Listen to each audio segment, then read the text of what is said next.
The movement was deliberate, precise, every bit as measured as the ceremonial stillness had been. A collective gasp rose from the crowd as he turned, his boots pivoting with military precision to face Ethan directly. The boy's eyes widened with surprise and wonder, his small hand instinctively reaching for his father's. But Mitchell wasn't finished. With the same precision he'd learned in BUD/S training, he lowered himself to one knee, bringing himself to eye level with the brave little boy who had touched something deep within his warrior's heart. "Hello, Ethan," he said, his voice carrying the kind of gentle authority that only years of command can create. "I couldn't help but notice how perfectly you've been standing at attention." Ethan's face lit up with a joy that seemed to push back the shadows of his illness, if only for a moment. You can talk," he whispered in amazement, then quickly added with endearing formality, "Sir." Mitchell's gloved hand moved to his chest, carefully unpinning his Navy SEAL trident, the symbol every SEAL carries with utmost pride. "This," he said, holding out to Ethan, "is for exceptional bravery in the face of difficult conditions." His voice carried the same gravity he'd use in a formal military ceremony. "Something you know quite a bit about, I believe." Ethan's mother had covered her mouth with both hands, tears streaming freely down her face. His father's phone shook slightly as he continued to record the moment, his own eyes glistening. Around them, several tourists had begun to cry openly, while others smiled through their tears. "May I?" Mitchell asked, waiting for Ethan's small nod before carefully pinning the trident to his shirt. "There, now you're officially part of the team." Ethan touched the trident with trembling fingers, his face a picture of pure wonder. "But don't you need it?" he asked, showing concern even in his moment of joy. Mitchell smiled, a rare sight from a man trained to maintain composure in the most extreme circumstances. "I think you've earned it more than I have." He straightened his posture, still on one knee. "Would you like to learn the official salute?"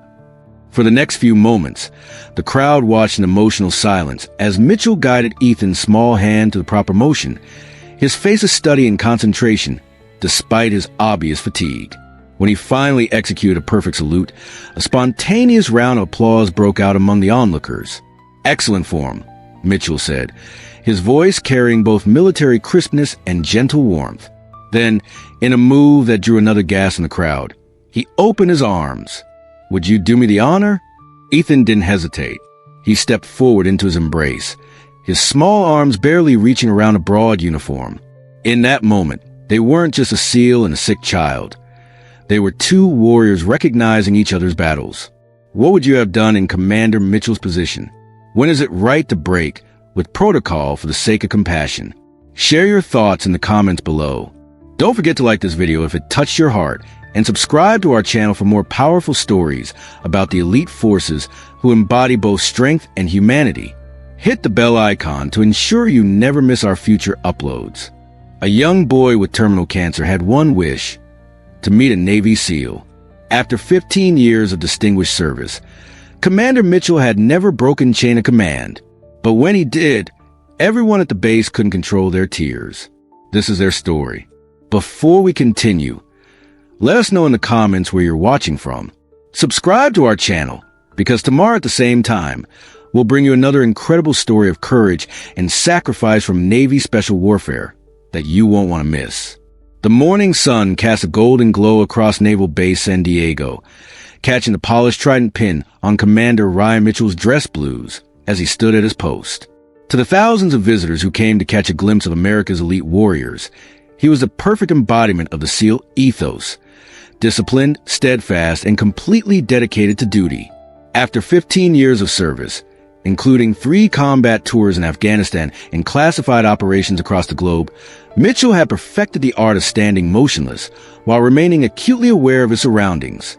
Every whispered conversation, every shuffling footstep, every subtle shift in the crowd's energy, none of it escaped his notice. It was this heightened awareness that first drew his attention to the small family making their way through the gathering tourists. The mother and father moved with the careful attention of parents guarding something precious, while between them walked a little boy who couldn't have been more than 8. His face, though pale and drawn, carried an expression of pure wonder as he took in the sight of the naval base. What caught Mitchell's eye, however, wasn't just the boy's evident excitement.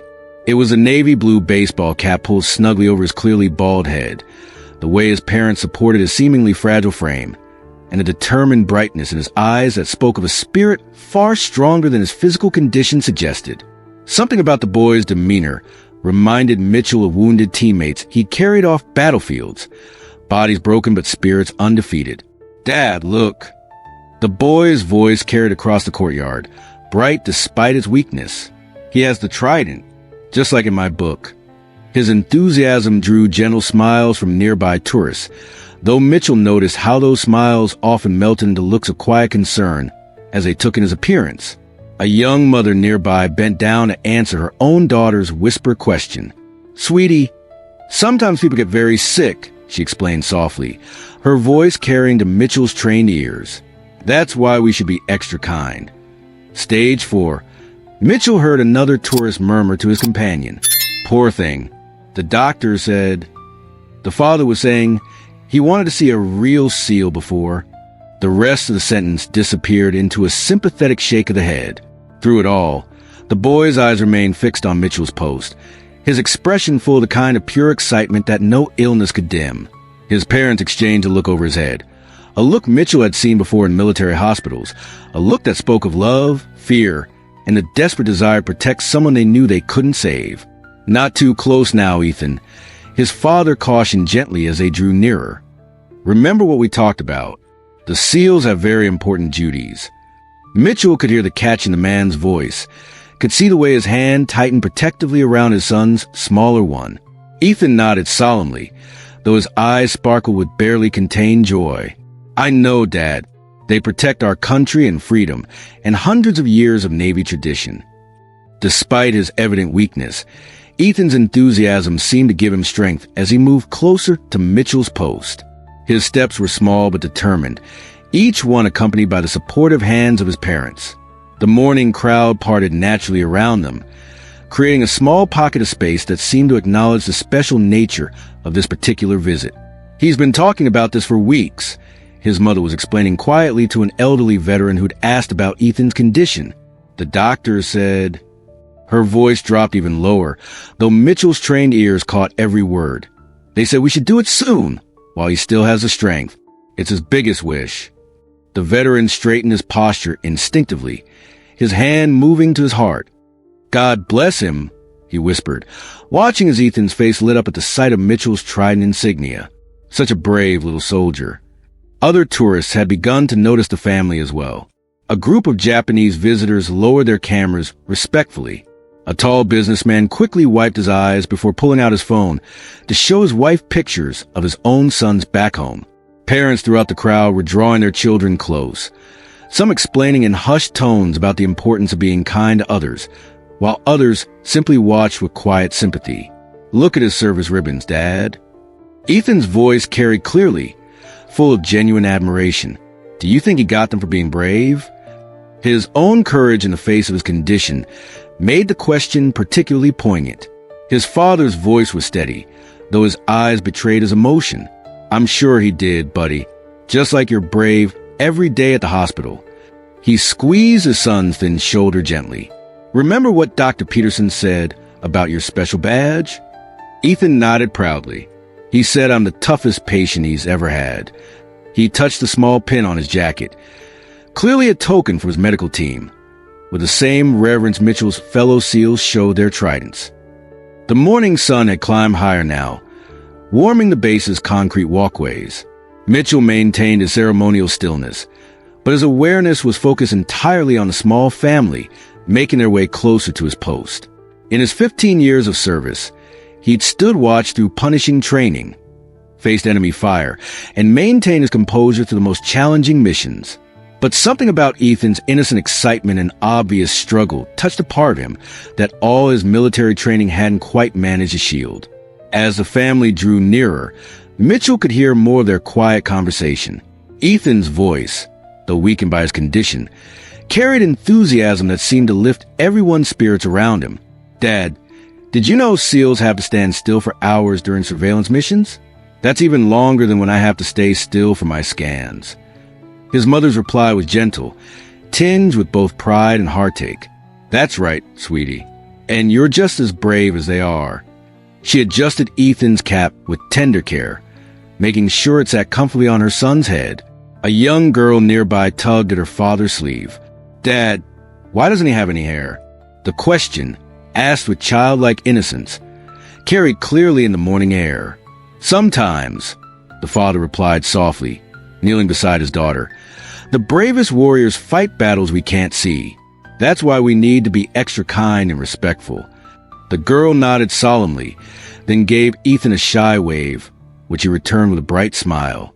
An older couple with military bearing had stopped to speak with Ethan's parents, their voices low, but clear to Mitchell's trained ears. "Our grandson went through the same thing last year," the woman was saying, her eyes misting over. "The strength these children show, it's remarkable." "The doctors gave us 3 months," Ethan's father replied, his voice barely a whisper as Ethan admired the ceremonial display. "But he's fighting so hard. All he wanted was to see a real SEAL. He's watched every documentary, read every book." Mitchell felt something tighten in his chest, a sensation he hadn't experienced since carrying wounded teammates under fire. "Look how straight he stands, Dad," Ethan exclaimed, edging slightly closer but still maintaining a respectful distance. "Just like how Nurse Mike tells me to sit up straight during my medicine time." His comparison between military bearing and his own daily battles struck a chord that resonated through Mitchell's rigid posture. The crowd around them had grown quieter, as if collectively holding their breath. Parents were lifting smaller children for a better view. Not a SEAL this time, but a brave little boy whose joy seemed to radiate through the courtyard. Even the usual background chatter of tourists had softened to a respectful murmur. Ethan had moved closer now, his steps small but determined. "Mom, Dad, may I please take a picture with him?" he asked, his voice carrying that particular mix of hope and politeness that only children can truly master. "I promise I won't get too close or break any rules." His mother glanced at her watch with barely concealed anxiety, the kind of gesture Mitchell had seen too many times in hospital waiting rooms. "Of course, sweetie, but remember what the doctor said about not tiring yourself too much." As Ethan's father prepared to take the photo, the boy smoothed his USS Enterprise t-shirt, clearly saved for the special occasion, and adjusted his cap with careful fingers. Mitchell could see how he tried to stand as straight as possible despite the obvious effort it cost him. "Just like a real SEAL," he whispered to himself, attempting to mimic Mitchell's posture. The effort caused him to sway slightly, his father's hand instantly reaching out to steady him. Something shifted in Mitchell's chest then, a feeling he'd last experienced in combat, when decisions between protocol and humanity had meant the difference between life and death. Through a ceremonial stillness, he could feel the weight of every regulation, every rule, every tradition that made the Navy SEALs what they were. But he could also feel something else, something that spoke of a deeper duty, a more fundamental calling that had drawn him to military service in the first place. The duty to protect, to serve, to recognize true courage when he saw it. Ethan had positioned himself carefully at what he deemed a respectful distance, his smile bright despite the paleness of his face. "Dad, do I look SEAL straight?" he asked, trying to hold himself as still as possible, though his small frame trembled with the effort. In that moment, Commander Ryan Mitchell did something he hadn't done in 15 years of service. He moved